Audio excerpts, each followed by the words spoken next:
ভাঙা বিমানের ধ্বংসস্তূপের ভেতর থেকে একটা ছোট্ট বাক্স খোঁজা হয় হন্যে হয়ে। আগুনে পোড়া, পানিতে ডুবে যাওয়া কিংবা তীব্র ধাক্কায় ছিন্ন ভিন্ন সবকিছু ছাপিয়ে যে জিনিসটা খুঁজে পাওয়া সবচেয়ে জরুরি সেটা হলো ব্ল্যাক বক্স।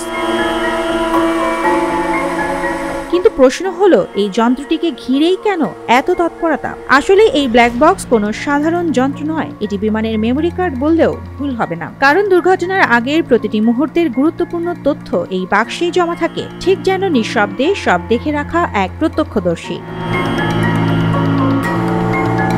ব্ল্যাক বক্স নাম হলেও এর রং একদমই কালো নয়। এর উজ্জ্বল কমলা রং এবং চারপাশে থাকে রিফ্লেক্টিভ টেপ, যাতে ধ্বংসাবশেষের মধ্যে সহজেই চোখে পড়ে। তাহলে নাম ব্ল্যাক কেন?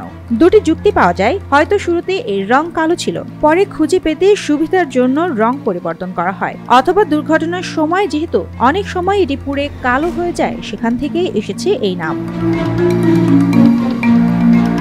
ব্ল্যাক বক্সের ভেতরে থাকে দুইটি recording system, flight data recorder এবং ককপিট ভয়েস রেকর্ডার। প্রথমটি রেকর্ড করে বিমানের গতি, উচ্চতা, দিক বদলানো, ইঞ্জিনের অবস্থা, পাইলটের দেওয়া ইনপুট সহ বিভিন্ন কারিগরি ডেটা।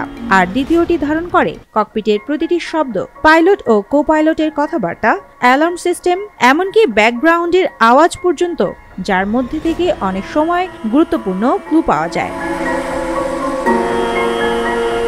আধুনিক ব্ল্যাক বক্সগুলোতে শেষ 2 ঘন্টা পর্যন্ত অডিও রেকর্ডিং থাকে এবং 24 ঘন্টা পর্যন্ত ফ্লাইট ডেটা সংরক্ষিত থাকে। তদন্তকারীরা এই তথ্য বিশ্লেষণ করেই বুঝতে পারেন কোন ভুল সিদ্ধান্ত, যান্ত্রিক ত্রুটি বা আবহাওয়াগত বিপদ বিমান দুর্ঘটনার জন্য দায়ী ছিল, আর সেখান থেকেই বেরিয়ে আসে ভবিষ্যতের সতর্কতা।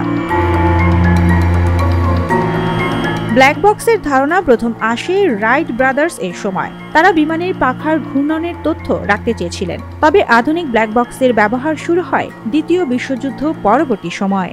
এখনকার ডিভাইসগুলো আগুন, পানির চাপ, 1100 ডিগ্রি সেলসিয়াস পর্যন্ত তাপ এবং 3400 জি এর মতো ভয়ঙ্কর আঘাতও সহ্য করতে পারে। প্লেনটা চুরমার হয়ে গেলেও এই যন্ত্রটা প্রমাণ রেখে যায় কি হয়েছিল সেই চূড়ান্ত মুহূর্তে।